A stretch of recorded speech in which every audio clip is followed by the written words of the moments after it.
আসসালামু আলাইকুম। এটিএন বাংলা সংবাদে সবাইকে স্বাগত জানাচ্ছি আমি চিন্তিয়া হক। মাইলস্টোন স্কুল ট্র্যাজেডিতে নিহত অষ্টম শ্রেণী শিক্ষার্থী তাসনিয়ার ছোট ভাই তাহসিনের সাথে দেখা করেছেন প্রধানমন্ত্রী তারেক রহমান। বাবা নাজমুল হককে সাথে নিয়ে প্রধানমন্ত্রীর কাছে যান তাহসিন। সন্তান হারানো বাবার প্রতি গভীর সমবেদনা ও শোক প্রকাশ করেন প্রধানমন্ত্রী। ভবিষ্যৎ লক্ষ্য বাস্তবায়নে তাহসিনকে নিষ্ঠার সাথে কাজ করার পরামর্শ দেন তিনি। প্রধানমন্ত্রী নিজেই সই করা একটি বাস্কেটবল ও ড্রোন সেটও উপহার দেন। সাক্ষাৎ শেষে উচ্ছ্বসিত তাহসিন জানায়, সরকার প্রধানের সাথে দেখা করতে পেরে সে খুব আনন্দিত ও অনুপ্রাণিত।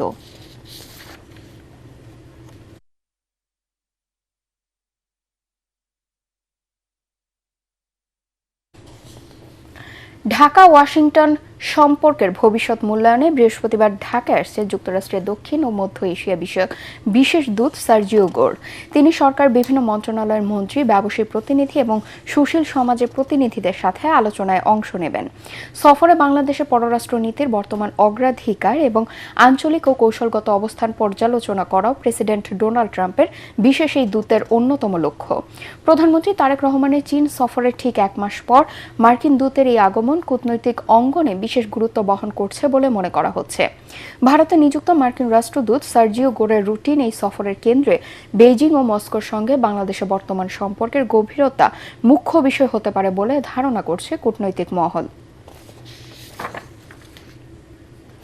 চট্টগ্রাম ২ আসনে বিএনপির প্রার্থী সরোয়ার আলমগীরের সংসদ সদস্য হিসেবে দায়িত্ব পালনের নিষেধাজ্ঞা চেয়ে আবেদন কার্যতালিকা থেকে বাদ দিয়েছেন আপিল বিভাগ। প্রধান বিচারপতি জুবায়ের রহমান চৌধুরীর নেতৃত্বাধীন আপিল বিভাগ এই আদেশ দেন।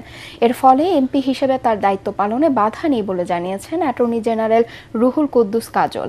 একই সাথে সরোয়ার আলমগীরের প্রার্থিতা বৈধ ঘোষণার বিরুদ্ধে নিয়মিত আপিল করতে বলেছেন সর্বোচ্চ আদালত। এর আগে হাইকোর্ট প্রার্থিতা বৈধ ঘোষণা করার পর ত্রয়োদশ জাতীয় সংসদ নির্বাচনে চট্টগ্রাম ২ আসন থেকে বিজয়ী বিএনপির প্রার্থী সরোয়ার আলমগীর শপথ গ্রহণ করেন। জাতীয় সংসদ সচিবালয়ে স্পিকারের কার্যালয়ে নতুন সংসদ সদস্যকে শপথ বাক্য পাঠ করান স্পিকার হাফিজ উদ্দিন আহমেদ। দলীয় লোক নিয়োগ দেওয়ার কারণে নির্বাচন কমিশন স্বাধীনভাবে কাজ করতে পারছে না বলে অভিযোগ করেছে জামাতে ইসলামের সেক্রেটারি জেনারেল অধ্যাপক মিয়া গোলাম পরোয়ার। রাজধানী আগারগাঁওয়ে ইসির সাথে বৈঠক শেষে এসব কথা বলেন তিনি। মিয়া গোলাম পরোয়ার বলেন, বিএনপির রাজনীতিতে যুক্ত শামসুল আলমকে নির্বাচন কমিশনের অতিরিক্ত সচিব করা হয়েছে। আসন্ন স্থানীয় সরকার নির্বাচনে বিএনপির প্রার্থীদের বিজয়ী করে আনতে এই নিয়োগটি দিয়েছে সরকার বলে জানান তিনি। এছাড়াও বিএনপি বিভিন্ন সিটি কর্পোরেশন ও জেলা পরিষদে স্থানীয় নির্বাচনে সুবিধা করার জন্য রাজনৈতিক লোকদের নিয়োগ দিয়েছে। তাদেরকে নির্বাচন থেকে দূরে রাখতে ইসিকে দাবি জানানো হয়েছে বলেও জানান মিয়া গোলাম পরোয়ার। কর্মকর্তাদের সাথে যোগ সাজশে স্বাস্থ্য খাতে সীমাহীন দুর্নীতি হয় বলে স্বীকার করে নিলেন স্বাস্থ্য ও পরিবার কল্যাণ মন্ত্রী সরদার মোহাম্মদ সাখাওয়াত হোসেন।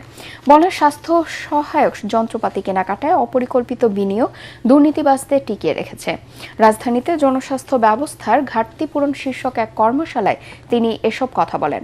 বিগত ৫.৫ বছরে কোনো ক্যাম্পেইন না হওয়ায় দেশে হামের প্রাদুর্ভাব বেড়েছে উল্লেখ করে তিনি বলেন, জেলা উপজেলা পর্যায়ে স্বাস্থ্যসেবা নিশ্চিতে বর্তমান সরকার বাস্তবমুখী পদক্ষেপ নিয়েছে। জুলাই নিয়ে যে কোনো অপতৎপরতা বিএনপি রাজনৈতিকভাবে মোকাবেলা করবে বলে জানালেন সড়ক পরিবহন, সেতু, রেল ও নৌমন্ত্রী শেখ রবিউল আলম। ঢাকা কলেজের শাখা ছাত্র দলের উদ্যোগে ৭০০ জুলাই শীর্ষক এক আলোচনা সভায় তিনি বলেন, আন্দোলনের চেতনা ও অর্জনকে প্রশ্নবিদ্ধ করার অপচেষ্টা জনগণকে সঙ্গে নিয়ে রাজনৈতিকভাবে প্রতিহত করা হবে।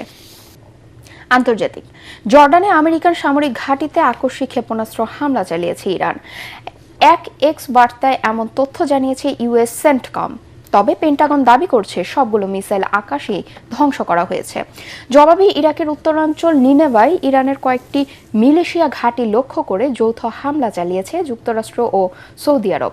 এতে পপুলার মোবিলাইজেশন ফোর্সেসের ৮ সদস্য নিহত হয়েছে বলে খবর দিয়েছে আল জাজিরা। এদিকে মধ্যপ্রাচ্যে নতুন করে সংঘাত ছড়িয়ে পড়ার শঙ্কার মাঝে ওয়াশিংটন সফর করছেন ইসরায়েলি প্রধানমন্ত্রী বেঞ্জামিন নেতানিয়াহু এবং ইউক্রেনের প্রেসিডেন্ট ভলোদিমির জেলেনস্কি। তারা দুজনে মার্কিন প্রেসিডেন্ট ডোনাল্ড ট্রাম্পের সাথে ওভাল অফিসে আলাদা বৈঠক করেছেন, যদিও এই বিষয়ে আনুষ্ঠানিকভাবে গণমাধ্যমে কিছুই জানানো হয়নি।